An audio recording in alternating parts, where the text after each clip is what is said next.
Setelah meledak, umumnya bintang gak akan hidup lagi. Tapi sebagian di antaranya bisa bertahan dalam ledakan supernova besar. Bintang zombie ini terbilang sangat langka, tapi para ilmuwan telah menemukan LP4365 yang berukuran sangat besar. Sebagian katai putih ini bahkan telah terbakar. Jadi, katai putih adalah bintang yang hidrogennya telah habis terbakar dan sebelumnya hidrogen ini berperan sebagai bahan bakar nuklir bintang. Ledakan terakhirnya mungkin lebih lemah daripada biasanya, sehingga nggak cukup kuat untuk menghancurkan semua bintang. Proses ini mengakibatkan bintang yang mau meledak gagal menyelesaikan ledakannya, makanya sebagian materinya masih ada. Salah satu bintang zombie ini dulunya berupa katai putih atau mungkin cuma sisa dari suatu ledakan. Lalu, kebanyakan dari bintang ini menelan bintang pasangannya dan ternyata bisa meledak lagi. Kalau suatu hari nanti kamu bisa terbang ke bulan dan ngeliat jejak kaki baru, belum tentu orang lain ikut terbang bersamamu. Jejak kaki atau tanda-tanda serupa bisa menetap di situ selama 1 juta tahun karena bulan nggak punya atmosfer. Di situ juga nggak ada angin meskipun cuma sepoi-sepoi yang bisa menghapus jejak kaki itu. Di ruang angkasa, kamu akan mampu nempelin 2 batang logam cuma dengan tangan kosong loh. Tapi ini bukan super power sih. Kamu cuma perlu nekan keduanya sampai nempel. Jadi deh, oksigen di atmosfer kita ngebentuk lapisan tipis di permukaan logam, kemudian menghasilkan penghalang. Trik ini nggak berlaku di bumi, tapi sangat mudah dilakukan di luar angkasa. Kalau kamu lagi piknik keluar angkasa, jangan lepas baju antariksamu ya, kecuali kamu lagi ada di dalam pesawat luar angkasa. Udara di paru-parumu dan bagian tubuh lain akan memuai, akibatnya tubuhmu akan mengembang 2 kali lipat dari ukuran normal sehingga kelihatan mirip balon. Dan untungnya kulitmu cukup elastis untuk bisa menyesuaikan diri, jadi kamu nggak akan meletup. Gimana? Kamu lega kan setelah tahu info ini? Saat kamu nonton film dramatis di luar angkasa sampai kamu kebawa suasana dan mulai mewek, air matamu nggak akan netes tapi terakumulasi di sekitar bola mata. Lalu matamu akan sangat kering dan mulai terasa pedih. Kandungan air di bagian tubuhmu yang terbuka akan langsung menguap, termasuk permukaan lidah. Di luar angkasa, api nggak akan bisa menyala karena di situ nggak ada oksigen. Kalau di dalam roket terjadi kebakaran, matiin aja apinya dengan menonaktifkan sistem ventilasi. Tada! Langsung mati tuh. Tapi kondisinya akan semakin rumit kalau asap tebal mulai muncul dan materi di situ meleleh akibat minimnya gravitasi. Pemadam api dari foam yang biasa dipakai di bumi nggak akan ngefek karena alat ini melepas foam ke sembarang segala arah. Jadi peneliti bikin pemadam api dengan gelombang bunyi. Makin tinggi intensitas suaranya, makin besar juga api yang bisa dipadamkan, tapi astronot bisa-bisa malah akan mengalami gangguan pendengaran kalau frekuensinya terlalu tinggi. Lubang hitam nggak seperti monster rakus yang berkeliaran di luar angkasa dengan gravitasi super kuat. Sampai-sampai semua objek nggak bisa lolos dari jeratnya. Saat jaraknya terlalu mepet dengan horizon peristiwa, tentu objek tersebut akan lenyap karena nggak bisa kembali lagi. Tapi menurut fisika kuantum, suatu kondisi nggak akan bisa benar-benar menghancurkan data, jadi fenomena ini bersifat paradoks. Stephen Hawking lah yang pertama kali mencetuskan gagasan kalau lubang hitam nggak benar-benar punya horizon peristiwa. Mungkin nggak ya kalau horizon ini sebenarnya kelihatan, jeratnya ini cuma berlaku sementara, kemudian energi yang terperangkap akan melepaskan diri tapi dalam bentuk lain. Saat memasuki lubang hitam, suatu materi akan berubah bentuk dan memanjang seperti spaghetti. Hal ini disebabkan oleh gaya gravitasi yang meregangkan objek ke satu arah, tapi juga menekannya ke arah lain. Jadi mirip kayak paradoks pasta. Nah, lubang hitam yang cuma sebesar 1 atom punya massa seberat gunung raksasa. Di pusat galaksi Bima Sakti, terdapat lubang hitam Sagittarius A. Masanya setara dengan 1 miliar matahari, dan untungnya jaraknya jauh dari bumi. Lebih dari 23.000 serpihan sampah antariksa yang ukurannya melebihi bola softball melayang-layang di atas bumi. Dan kecepatannya mencapai 28.000 km per jam. Tapi jumlahnya secara umum ada sekitar 500.000 serpihan yang sebagiannya seukuran kelereng. Sampah antariksa biasanya berupa puing-puing partikel alami berupa meteoroid dan partikel buatan seperti objek buatan manusia di bumi. Meteoroid mengorbit matahari, sedangkan puing-puing buatan manusia mengorbit bumi. Dan kita telah meluncurkan hampir 9.000 pesawat luar angkasa di seluruh dunia, dari satelit sampai pesawat roket. Serpihan terkecilnya tetap bisa ngerusak pesawat kalau kecepatannya sengebut itu. Galaksi, planet, komet, asteroid, bintang, dan objek luar angkasa lain bisa kita amati di ruang angkasa. Tapi semua objek ini baru 5%-nya alam semesta. Materi gelap alias salah satu misteri terbesar di ruang angkasa adalah istilah yang kita pakai untuk nyebutin semua materi di alam semesta yang tak kasat mata. Jumlahnya juga ada banyak, yaitu sekitar 25% dari alam semesta. Sedangkan energi gelap ada sekitar 70%-nya. Para saintis belum tahu banyak soal objek ini, tapi mereka memperkirakan energi gelap bisa menjadi pemicu alam semesta ini terus mengembang. Sedangkan materi gelap yang memperlambat prosesnya. Materi gelap nggak berinteraksi dengan kita melalui mekanisme yang diketahui, serta nggak berinteraksi sendiri. Kalaupun ada interaksi, kemungkinan kita akan bisa nemu galaksi materi gelap, planet gelap, dan objek lain yang serupa. Astronom telah nemu lubang terbesar yang pernah terlihat di alam semesta. Mereka menamainya sebagai ruang kosong raksasa yang membentang sepanjang 1 miliar tahun cahaya. Mereka nggak sengaja menemukan lubang ini, jadi salah satu anggota tim riset mulai agak bosen, kemudian pengen ngecek objek dari titik dingin, yaitu anomali di peta radiasi latar gelombang mikrokosmik atau CMB. Jadi singkatnya, CMB adalah cahaya lemah yang mengenai bumi dari berbagai arah, kemudian mengisi alam semesta kita. CMB telah ada di luar angkasa selama hampir 14 miliar tahun sebagai radiasi yang muncul setelah Big Bang.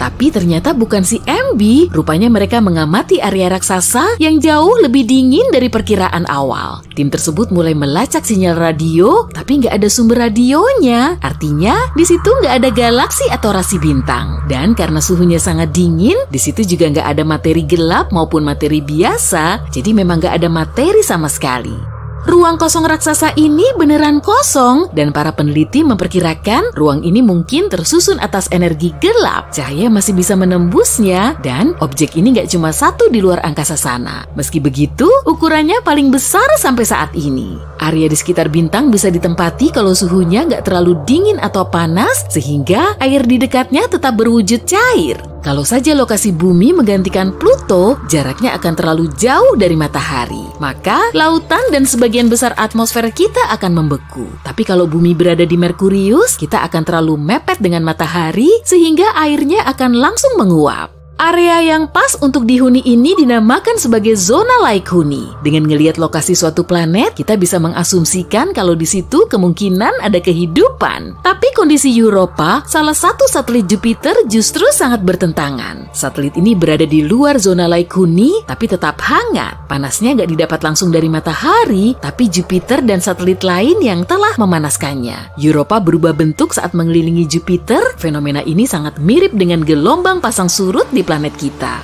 Air di bumi mengubah bentuk bumi sebagai akibat dari kekuatan pasang surut bulan. Satu hal yang sama terjadi pada objek padat, objek tersebut akan tertekan, maka energi akan masuk ke dalamnya.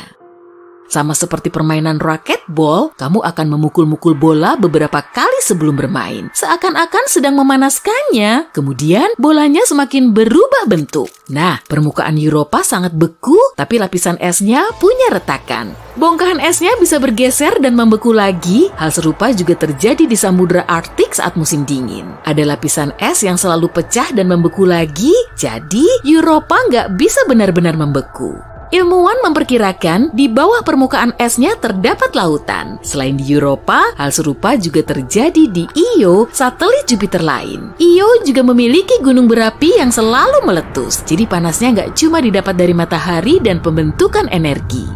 Banyak ahli memperkirakan kalau alam semesta akan berakhir sekitar 3-22 miliar tahun lagi. Alam semesta terus mengembang, jadi dahulunya berwujud sangat padat. Kalau alam semesta punya awal, maka juga akan punya akhir. Dan menurut salah satu teori populer, proses ini akan terus melambat dan gravitasi akan berubah menjadi kekuatan yang bisa bikin alam semesta kita menyusut. Kemudian kondisinya akan semakin amburadul. Semua galaksi, bintang, planet, objek lain akan bergerak, bertabrakan, dan saling menghancurkan. Seperti kebalikan dari Big Bang, kondisi saat itu akan sangat kacau dan semuanya hancur lebur. Belajar hal kayak gini tetap ada positifnya kan? Jadi, Tetaplah di sisi terang kehidupan. Kamu lagi nonton acara masak favoritmu saat tiba-tiba sang koki bintang menambahkan sejumput garam pada selai yang seharusnya digunakan sebagai pencuci mulut. Kamu mengangkat telepon untuk komplain, tapi saat itu juga sang koki menjelaskan, ternyata menambahkan garam pada buah adalah hal yang umum dilakukan di berbagai masakan di seluruh dunia. Orang-orang di Meksiko suka membumbui mangga dan jeruk dengan garam dan bubuk cabai. Kamu bisa mencoba mangga dengan rasa udang di Filipina dan semangka asin di negara-negara bagian selatan Amerika. Jadi, bagaimana cara kerjanya? Katakanlah kamu makan mangga mentah yang ditaburi garam. Pada gigitan pertama, kamu akan merasakan rasa asin dan rasa buah yang manis seolah akan tertunda karena itu. Tapi, rasanya tetap juicy dan enak seperti biasanya. Hal ini kemungkinan besar terjadi karena garam memengaruhi reseptor rasa manis untuk gula, dan kemudian keajaiban terjadi pada tingkat molekuler. Sebuah penelitian bahkan menemukan bahwa kita memiliki lebih banyak detektor gula dalam sel pengecap kita daripada yang diperkirakan para ilmuwan sebelumnya. Salah satu detektor tersebut harus mengarahkan gula ke sel perasa manis ketika bersentuhan dengan garam. Kamu bisa coba menaruh garam pada buah apapun yang kamu suka, tapi efeknya akan berbeda. Garam dapat membuat buah yang manis seperti ceri dan stroberi menjadi lebih manis dan menyeimbangkan rasa jeruk bali, nanas, dan semangka. Ambil saja buah yang sudah matang dan iris seperti biasa, lalu taburi dengan garam. Garam laut yang berbutir besar mungkin akan terasa lebih kuat dan juga terlihat lebih cantik. Dalam 10 menit, hidangan penutup gourmetmu pun siap. Oke, kamu perlu mengiris banyak selada, tapi bagian tengahnya yang keras itu nggak mau lepas. Pegang saja selada dengan bagian tengahnya menghadap ke bawah dan hantamkan ke telanan atau permukaan padat lainnya. Jangan ke adikmu ya. Sekarang kamu seharusnya bisa menarik inti selada dari bagian bawah dan iris sisa selada tanpa masalah. Kalau suatu waktu kamu mengeluarkan mentega dari lemari es dan kesulitan mengoleskannya, karena mentega itu keras seperti batu, ambil aja parutan. Dengan bantuan alat ini, kamu akan mudah menghasilkan potongan-potongan kecil mentega yang akan meleleh seketika di atas roti panggang hangat. Kamu juga bisa mengoleskannya dengan lebih mudah di atas roti dingin tanpa harus memasukkan roti ke microwave atau menunggu sampai mentega jadi lembut. Para pembuat roti profesional setuju dengan tips ini dan sudah menggunakannya sejak lama. Kalau mau menggoreng sesuatu, kamu pasti memanaskan wajan terlebih dahulu, lalu menaruh makanan di atasnya kan?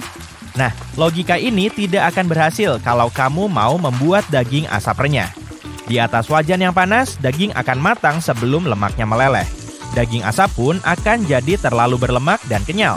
Jadi, kamu harus meletakkan potongan daging di atas wajan dingin, lalu menyalakan kompor dengan api sedang kecil. Lemak akan meleleh dari daging, dan hasil akhirnya akan sangat lezat dan renyah. Pernah coba merebus pasta pakai wajan? Kedengarannya agak aneh, tapi sebenarnya cara ini bisa membantumu menghemat banyak waktu, air, dan energi. Daripada mengisi panci besar dengan air dan nunggu sampai mendidih, coba taruh pasta di wajan dan tuang air dingin, lalu tambahkan sedikit garam.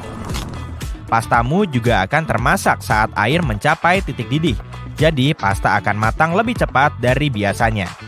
Air yang tersisa di wajan juga bisa jadi bahan dasar yang sangat baik untuk membuat saus karena mengandung pati. Campurkan dengan pesto, saus tomat, dan mentega bawang putih. Rasanya seperti keluar dari restoran gourmet. Rahasia memasak kentang tumbuk yang paling lezat dan lembut adalah dengan mengeringkannya sebelum menumbuknya. Setelah direbus, kamu bisa memasukkannya ke panci dan masak di atas api kecil, atau kamu bisa masukkan ke oven dengan suhu rendah. Kemudian tambahkan mentega cair yang akan melapisi pati di dalam kentang, dan baru kemudian tambahkan susu secara perlahan. Sekarang, kentang tumbukmu akan memiliki struktur dan rasa terbaik. Kalau kamu sering nangis karena ngiris bawang bombay, cara yang satu ini wajib kamu coba.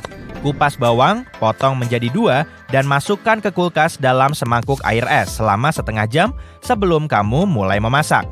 Alasan air matamu keluar waktu ngiris bawang adalah belerang yang diserap bawang dari tanah saat tumbuh. Waktu kamu iris, sel-sel bawang rusak, lalu asamnya bersatu dengan enzim yang memulai sejumlah reaksi dan melepaskan bahan kimia yang membuat matamu berair.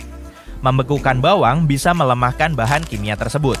Untuk lebih meminimalkan efeknya lagi, gunakan pisau yang tajam untuk mengiris bawang. Dengan cara ini, kamu akan mengurangi kerusakan pada sel-selnya. Akan lebih mudah mengupas alpukat kalau kamu membekukannya terlebih dahulu. Taruh saja di dalam kulkas, diamkan beberapa saat, lalu keluarkan dan bilas dengan air hangat yang mengalir. Sekarang kamu bisa mengupasnya dengan mudah dengan membuat beberapa sayatan berselang-seling. Cara terbaik untuk menjaga herba tetap segar adalah dengan menyimpannya seperti bunga. Kalau kamu nggak punya vas dengan ukuran yang pas, ambil stoples masan atau gelas dan isi dengan 1 inci air. Lalu masukkan herba ke dalamnya seperti yang biasa kamu lakukan dengan bunga mawar. Untuk peterseli dan daun ketumbar, tutup toples dengan kantong plastik dan simpan di lemari es. Kemangi suka sinar matahari, jadi sebaiknya dibiarkan terbuka di atas meja. Kalau kamu membuat terlalu banyak saus atau punya sisa saus kalengan yang sekiranya nggak cukup buat apapun, jangan dulu dibuang. Tuang saus ke dalam nampan es batu dan simpan di dalam freezer. Nah, kalau nanti kamu mau membumbui makanan, kamu selalu bisa menambahkan beberapa kubus saus ke dalamnya. Plus, sebagai bonus, yang sebenarnya udah jelas, saus akan bertahan lebih lama dengan cara ini daripada di lemari es. Apa bakso yang kamu buat bentuk dan ukurannya selalu sama? Kalau begitu, kamu bisa lewati tips yang satu ini. Tapi kalau kamu kayak aku, pakai aja scoop es krim untuk mendapatkan jumlah adonan daging cincang yang tepat. Bentuk baksomu pun akan ideal dan jari-jarimu nggak lengket. Cara termudah dan mungkin terindah untuk mengiris mangga adalah dengan mengubahnya menjadi landak. Cuci mangga di bawah air mengalir, tapi jangan ditekan ya.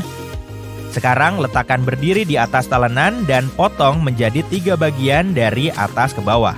Lewati aja biji yang rata di tengahnya itu, soalnya nggak bisa diapa-apain juga. Sekarang kamu dapat 2 potongan mangga yang kayak pipi lucu itu. Maksudku, bagian yang paling berdagingnya. Selanjutnya, buatlah sayatan melintang dan memanjang di daging mangga. Beri jarak yang cukup di antara sayatan dan jangan sampai menembus kulitnya. Lalu tekan bagian belakang mangga hingga dagingnya menyembul keluar. Bentuknya mirip sesuatu? Iya, landak. Dan itulah nama metode irisan ini. Langkah terakhir adalah mengiris potongan mangga ke mangkok, lalu makan. Tips yang satu ini bisa jadi tips sarapan favoritmu. Kamu bisa memasak telur dadar di dalam muk. Ambil cangkir besar yang aman untuk microwave dan lapisi bagian dalamnya dengan minyak zaitun atau semprotkan dengan cooking spray. Tambahkan 2 butir telur dan 1 sendok makan susu. Lalu aduk dengan garpu. Sekarang, tambahkan garam dan merica, serta keju, sayuran, dan pelengkap yang kamu suka. Masukkan ke dalam microwave dengan suhu tinggi selama 30 detik.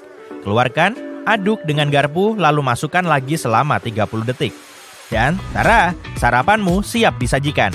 Tapi pastikan pakai cangkir lain buat bikin kopi ya. Bisa-bisa ada telur dadar di kopimu, dan aku belum punya resep untuk itu. Bisakah kamu sebutkan kesamaan dirimu dengan koala yang lucu ini? Kalian berdua suka bersantai dan gak berhenti ngemil. Dan kalian juga punya sidik jari yang mirip. Oke, gak heran kalau monyet punya sidik jari karena kita berkerabat. Tapi koala? Ternyata meskipun berkembang di jalur evolusi yang berbeda dengan manusia, koala memiliki karakteristik yang mirip dengan kita. Kita bahkan menggunakan sidik jari untuk tujuan yang sama. Kita membutuhkannya untuk mencengkram, memegang, dan mengolah berbagai hal, serta merasakan tekstur dan bentuk di sekitar kita. Tentunya juga untuk memainkan konsol Xbox dan memenangkan gamenya. Sedangkan koala yang sangat pilih-pilih makanan, mereka menggunakannya untuk memilah daun eukaliptus terbaik untuk dimakan. Ujung jari kita terbentuk saat masih dalam kandungan, permukaannya terdiri dari tonjolan-tonjolan. Setiap tonjolan memiliki pori-pori yang terhubung dengan kelenjar keringat di bawah kulit. Itulah kenapa ada jejak sidik jari saat kita menyentuh gelas, meja, dan semua jenis permukaan lainnya. Semuanya karena keringat. Seluruh tonjolan tersebut membentuk pola yang berbentuk spiral, lengkungan, dan lingkaran. Pola-pola tersebut bahkan lebih unik dibanding DNA. Kemungkinan sidik jarimu sama persis dengan orang lain hanyalah 1:64 miliar. Bahkan anak kembar identik pun nggak memiliki pola yang sama, jadi nggak ada kembaran sidik jari di dunia ini.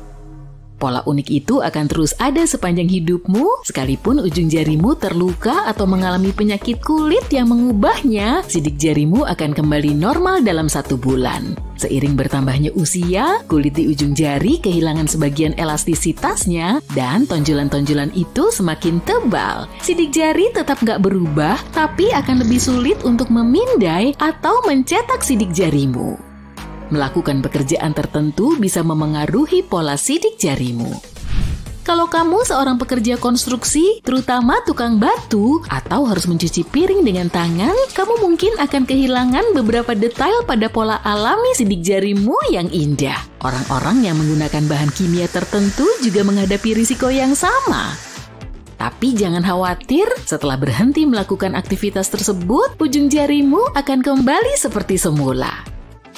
Jadi, sidik jari itu unik dan gak pernah berubah. Kedengarannya seperti dibuat untuk membuktikan identitasmu, kan?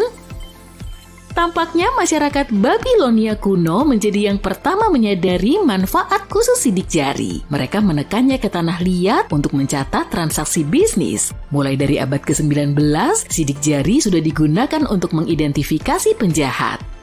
Di tahun 1902, sidik jari digunakan sebagai bukti di pengadilan di Inggris untuk pertama kalinya. Setahun kemudian, ide tersebut menyebar ke New York. Sekarang, beragam jenis pemindai sidik jari tersedia di berbagai gadget untuk memastikan perangkat digunakan oleh orang yang semestinya. Kamu bisa membuka kunci ponsel, tablet, laptop, flash disk, kunci pintar, dan lainnya hanya dengan satu sentuhan. Teknologi ini sendiri sangat akurat, tapi tergantung pada banyak faktor. Jika pemindaian gagal karena jari basah, berminyak, terlalu kering, atau luka, maka hasilnya nggak akan akurat. Kualitas pemindai juga berpengaruh. Ini seperti kamera ponselmu, sensor dan perangkat kerasnya harus benar-benar bagus untuk mendapatkan foto berkualitas tinggi. Pada tingkat pengguna, tampaknya teknologi identifikasi sidik jari sudah sempurna. Kalau sudah menyimpan satu jari di sistem ponsel, kamu nggak akan bisa membukanya dengan jari lain. Pada tingkat yang lebih profesional, kesalahan masih bisa terjadi. Kadang sistem nggak bisa mendeteksi jari yang terdaftar atau malah salah mengenali jari yang nggak ada dalam database. Agak sulit untuk menipu pemindai pintar dan memberinya sidik jari palsu, tapi masih bisa dilakukan. Nggak lama setelah iPhone Touch ID dirilis, para peneliti mengambil foto sidik jari di permukaan kaca dan membuat cetakan untuk menipu pemindai. Cara ini berhasil saat itu, tapi pengembangannya nggak berhenti. Ponsel pintar kini dilengkapi pemindai sidik jari ultrasonik yang lebih aman. Jadi secara teori, kalau kamu memutuskan membuat tiruan sidik jarimu karena suatu alasan, salah satu cara yang mungkin adalah membuat cetakan. Kamu bisa menggunakan modeling clay atau gelatin yang menjadi bahan dasar permen gummy bear. Bahan ini memiliki kelenturan yang sama dengan jari. Solusi sederhana lainnya adalah dengan menempelkan ujung jari pada selotip dan menggunakan pola yang didapat untuk mengecoh pemindai. Atau bisa juga dengan mengambil foto sidik jari pada permukaan kaca, kemudian kalibrasi dan cetaklah menggunakan printer 3D. Ada juga metode lebih rumit yang secara teori bisa digunakan orang jahat untuk mencuri identitas seseorang atau membuka kunci gadget. Kalau sidik jarimu pernah tersimpan di suatu tempat, kamu nggak bisa 100% yakin sidik jarimu aman dalam database. Kamu bahkan bisa menemukan hasil pindaian sidik jari di internet. Langkah selanjutnya, tinggal mengubah foto tersebut menjadi model 3D dan mencetaknya dengan printer 3D. Para peneliti sudah mencobanya, tapi polimer pada printer terlalu keras sehingga pemindai nggak mengenalinya sebagai jari manusia. Mereka menemukan solusi lain dan mencetak model untuk membuat jari palsu dari bahan yang tepat. Sepertinya kita bisa senang karena itu semua terdengar sangat rumit sehingga nggak banyak orang jahat yang mau melakukannya.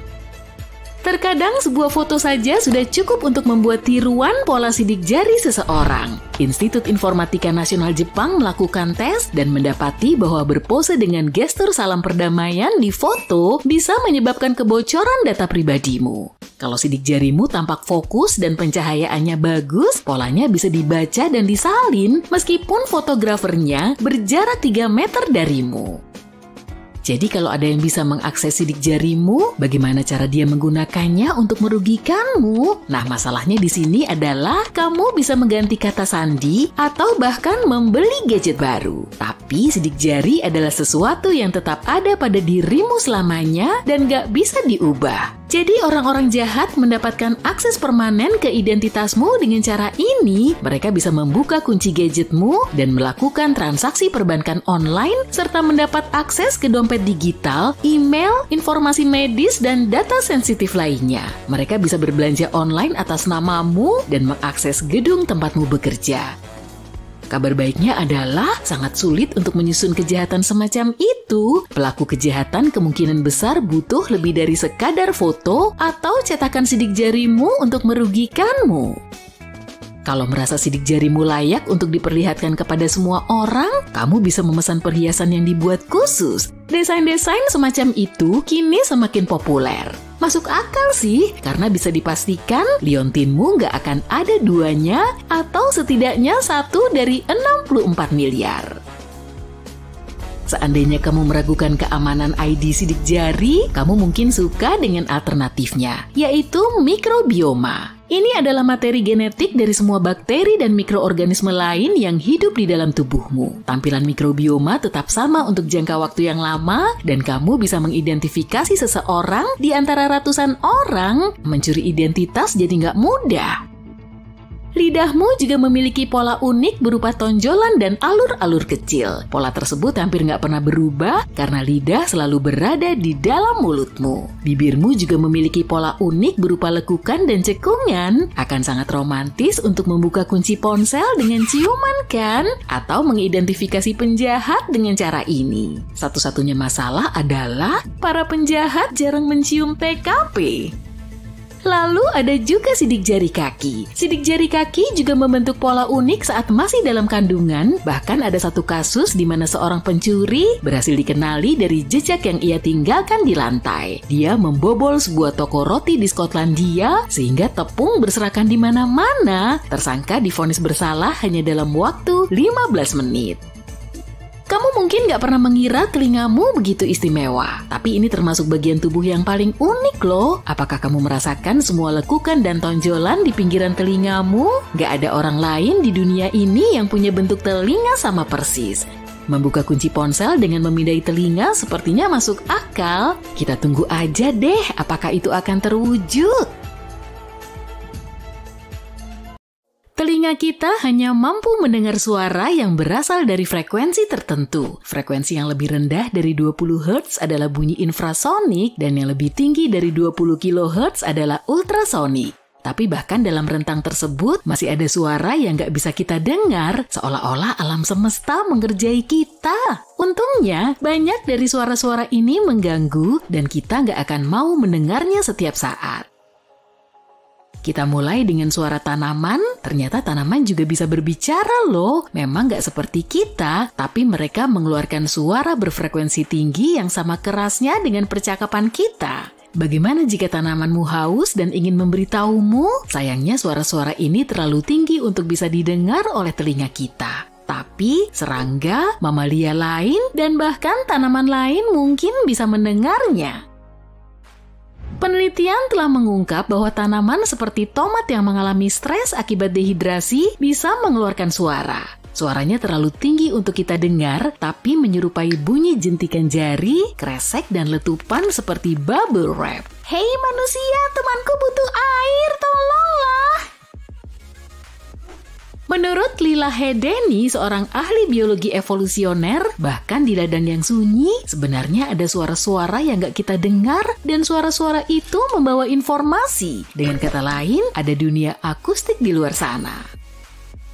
Dalam sebuah penelitian baru-baru ini, para peneliti menemukan tanaman yang stres karena dehidrasi atau baru dipangkas mengeluarkan lebih banyak suara daripada tanaman yang sehat. Suara-suara ini terdeteksi oleh algoritma pembelajaran mesin yang bisa membedakan antara tanaman yang bahagia, haus, dan baru dipangkas. Dan asal kamu tahu, tanaman yang kekurangan air mulai mengeluarkan suara bahkan sebelum terlihat dehidrasi.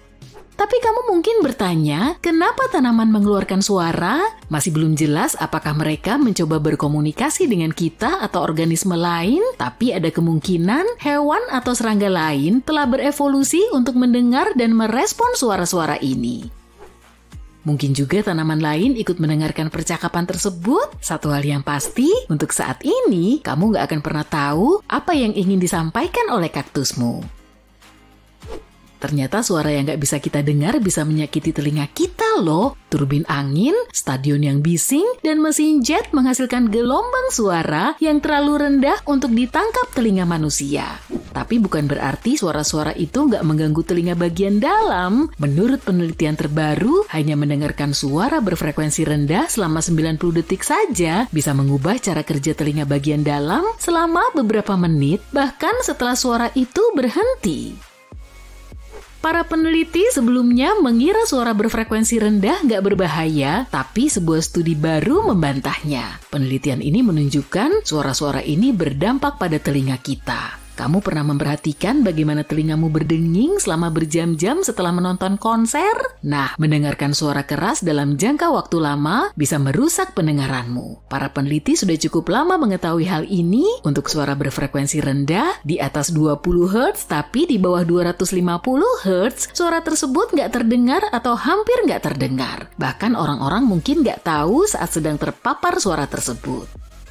Untuk melakukan penelitian ini, 21 sukarelawan dengan pendengaran normal diminta mendengarkan suara berfrekuensi 30 Hz selama 90 detik di bilik kedap suara. Suara bergetar rendah ini mirip dengan yang kita dengar saat membuka jendela mobil ketika kita sedang melaju di jalan raya. Setelah suara tersebut hilang, para peneliti merekam aktivitas alami telinga dengan menggunakan probe. Hasil penelitian menunjukkan telinga partisipan untuk sementara lebih rentan terhadap kerusakan setelah terpapar suara berfrekuensi rendah. Prosesnya gak menyakitkan, jadi kamu mungkin gak menyadari sedang terdampak. Pernahkah kamu membayangkan seberapa keras suara matahari? Nah, bayangin semua sirene polisi di bumi dinyalakan, lalu kalikan bunyinya 10.000 kali lipat. Itulah besarnya kekuatan suara matahari.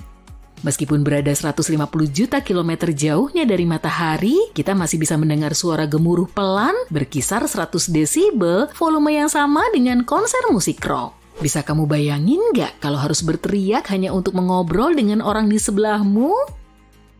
Untunglah kita nggak harus terus-menerus mendengar suara bising itu, karena menurut para peneliti, kita nggak akan bisa mengembangkan kemampuan bicara jika dikelilingi suara sekeras itu sepanjang waktu. Suara super keras itu hanya ada di siang hari, jadi kita bisa menikmati ketenangan dan keheningan di malam hari. Tentu saja kita nggak bisa mendengar suara matahari sama sekali, karena nggak ada udara di luar angkasa yang bisa menghantarkan suara.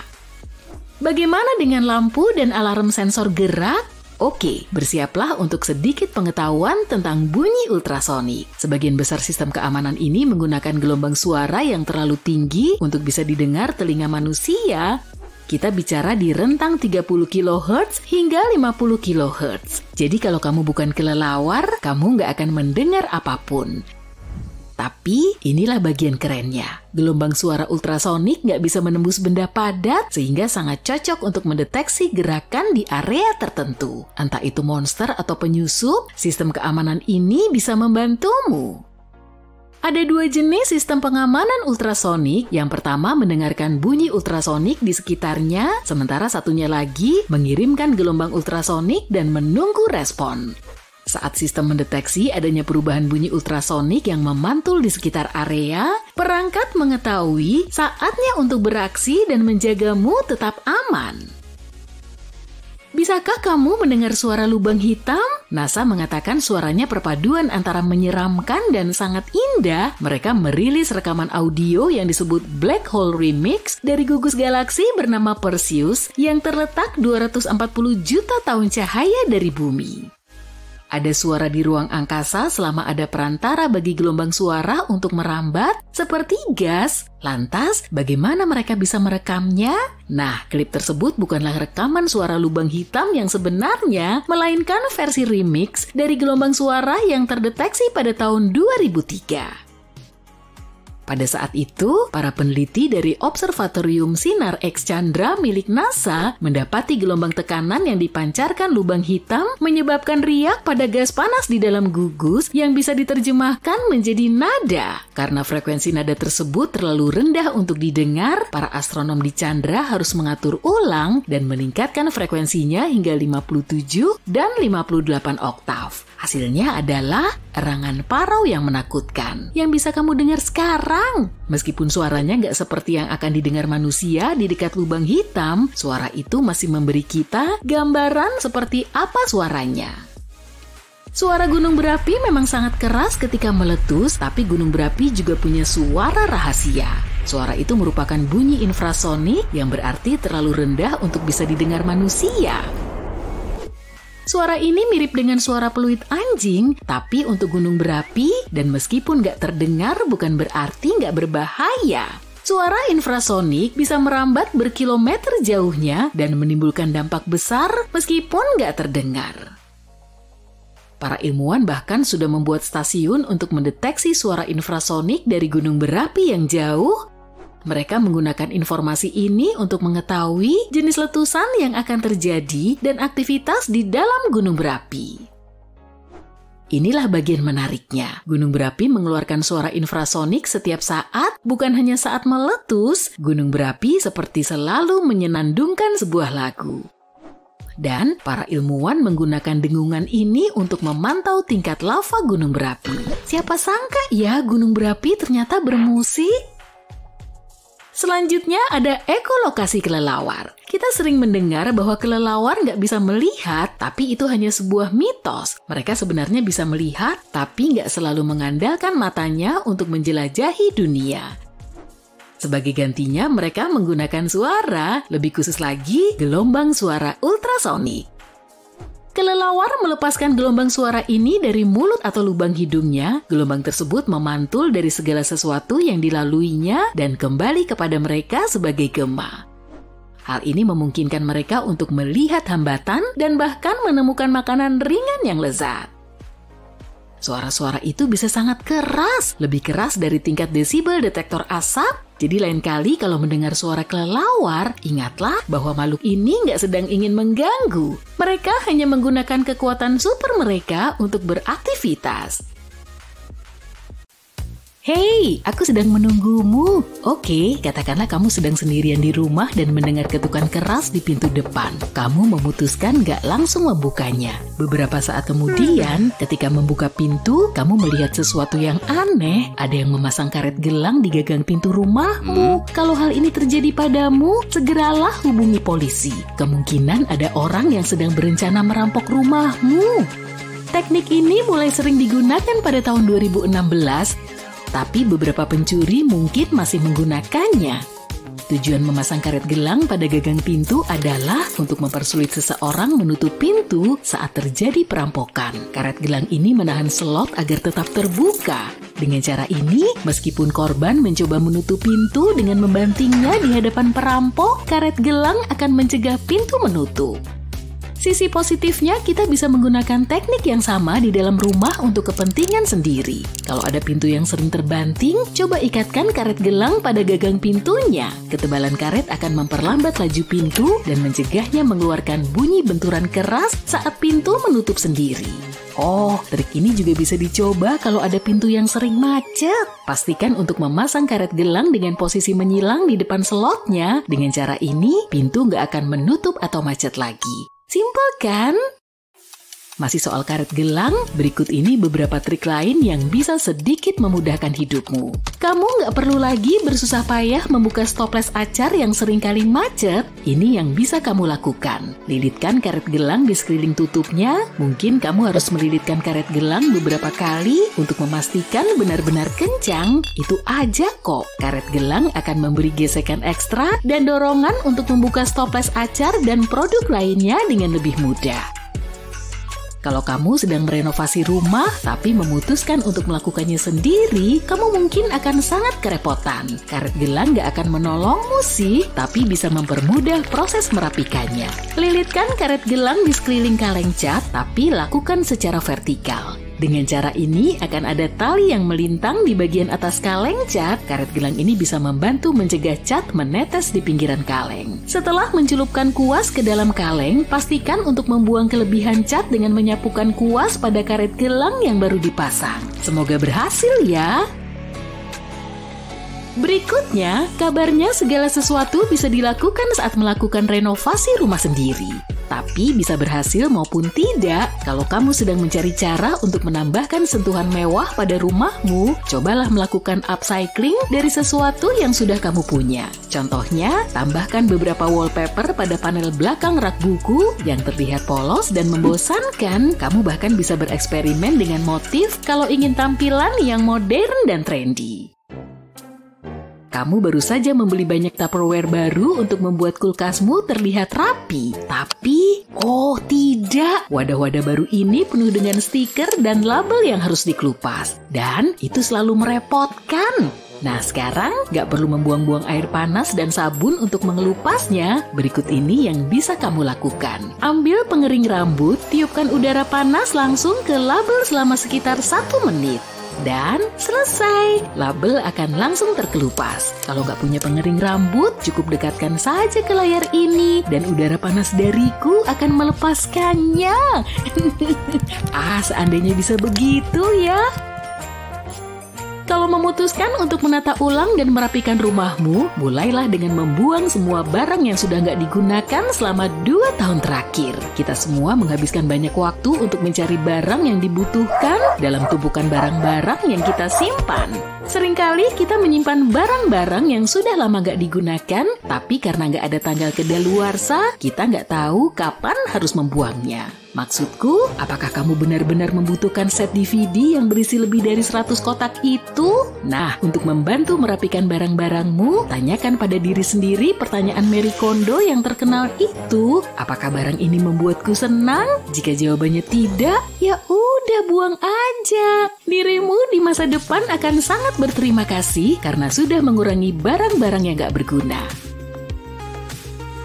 Sedikit perubahan sederhana bisa membuat rumah terlihat lebih mewah. Kebanyakan orang cenderung menggunakan sabun cair serta perlengkapan pembersih dalam kemasan aslinya. Jadi saat masuk ke kamar mandi atau dapur seseorang, ruangan tersebut biasanya penuh dengan kemasan bermerek yang jarang sekali serasi dengan dekorasi ruangan. Kalau ingin melakukan sedikit perubahan, kamu bisa membeli botol plastik atau bahkan botol kaca dan mengganti semua kemasan bermerek di rumahmu. Untuk tampilan yang lebih mewah, kamu bisa memilih botol berwarna kuning sebagai wadah perlengkapan dapur dan kamar mandi.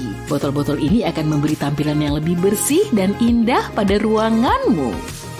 Tahukah kamu kalau warna dinding bisa memengaruhi suasana hatimu? Ada cabang ilmu psikologi yang mempelajari pengaruh warna terhadap suasana hati dan perilaku manusia. Menurut studi-studi ini, kalau kamu sering merasa cemas, pertimbangkanlah untuk mengecat dinding kamar dengan warna putih. Kamar tidur serba putih mengurangi gangguan dan menciptakan lingkungan yang tenang yang bisa membantumu rileks dan beristirahat. Di sisi lain, jika dinding kamar dicat dengan warna merah atau oranye, ini bisa membantumu lebih bersemangat. Mungkin itu adalah warna yang pas untuk ruang kantor. Pernah dengar soal Feng Shui? Bukan, ini bukan cuma seni memindahkan sofa bolak-balik. Ini adalah praktik kuno yang bisa membantu kita dalam menata rumah. Feng berarti angin dan Shui adalah air, unsur-unsur yang biasanya dikaitkan dengan kesehatan dan kesejahteraan. Menurut filosofi ini, rumah yang tertata baik bisa membantu kita mencapai tujuan serta cita-cita hidup dengan lebih mudah. Misalnya, saat merasa sedikit terhambat dalam berkreasi dan gak bisa memunculkan ide-ide kreatif, coba deh tambahkan sedikit kayu di lingkungan kerjamu. Tanaman rumah kecil juga bisa membantu. Menghadirkan unsur bumi akan membantu merasa nyaman dan fokus. Dan ya, meletakkan lilin di sekitar ruangan, terutama lilin aromatik, juga bisa membantumu mendapatkan inspirasi dan semangat. Lain kali saat kamu pergi ke supermarket, pastikan untuk membeli stoples Mason ya. Ini bisa digunakan untuk tempat penyimpanan dan juga sebagai wadah untuk diffuser aroma buatan sendiri. Diffuser sangat populer saat ini karena beberapa alasan. Selain memiliki efek terapeutik, diffuser juga bisa menghidupkan sudut ruangan dan membuatnya lebih mewah. Inilah yang perlu kamu lakukan, ambil botol kaca dan tuangkan beberapa tetes minyak esensial ke dalamnya. Gunakan lavender atau rosemary misalnya dan tambahkan air untuk mengencerkan minyak. Terakhir, kamu butuh beberapa sumpit untuk dicelupkan ke dalam campuran yang baru saja kamu buat. Nah, itu aja. Ingatlah untuk terus membolak-balikan ujung sumpit sesekali karena bagian yang lembablah yang paling banyak melepaskan minyak. Oh, kamu juga bisa membeli diffuser elektronik kalau nggak pengen repot. Tapi biasanya harganya sedikit lebih mahal. Kalau ingin menikmati pagi dengan membuat karya seni, cobalah untuk membuat produk pembersihmu sendiri. Untuk percobaan ini, kamu butuh 1/4 cangkir cuka putih, 1/4 cangkir bikarbonat soda, sedikit sabun cair, dan 2 cangkir air. Kocok sampai rata dan selesai. Kamu bisa menyimpannya di botol semprot untuk digunakan kapanpun kamu butuhkan. Cairan pembersih ini bisa juga digunakan untuk menghilangkan noda membandel pada pakaian atau karpet. Mudah dan praktis, serta siap digunakan.